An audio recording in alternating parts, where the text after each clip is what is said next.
Lauman ang masadya nga kapaskuhan sa Davao City sanglit ubay-ubay ka mga aktibidad ang gilatag sa Davao City Tourism Operations Office sa pagpahigayon sa Pasko Fiesta 2024 sa syudad. Ani report ni Argil Relator.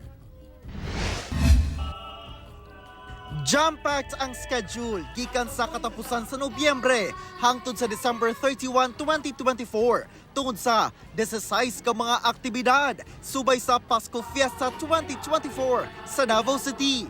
November 28, pasigaon ang Christmas tree and decorations sa San Pedro Square, dungan sa opisyal nga pag-abli sa Pasko Fiesta. Ang ato ang working theme karon is approved na siya sa Execom, Stronger, Brighter, Happier Together.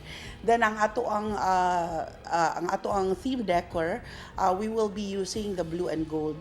Dugang magpasadya sa kasaulugan ang panaygon sa City Hall, koro sa Pasko, sayaw sa Pasko, perya sa Pasko Fiesta sa Rizal Park Open Grounds ug music in the park sa nakadaiyang public park sa syudad.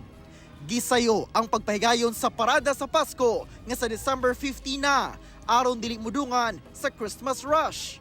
Gawas sa banda dasig o Christmas float competition sa parada, doon na say dugang mugna sa Pasko o creative costume competition nga pwede apilan sa group of 5. So ato siyang gi earlier para dili siya matamaan sa katong the week of the Christmas time na gyud.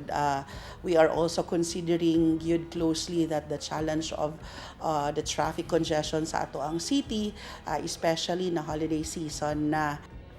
Inay sa December 31, agig pagsugat sa bagong tuig ang year-end celebration. Sa December 30 na ipahigayon ang Pasko Fiesta year-end party karong tuiga nga nakatakdang ipahigayon sa Bagoa Playa Coastal Road.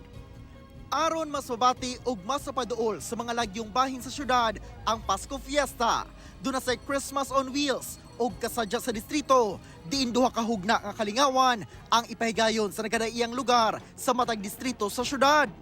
Alang sa mga buot mo salmot sa mga kompetisyon, mamahimong bisitahon ang social media page sa City Tourism Office alang sa guidelines o deadline of submission.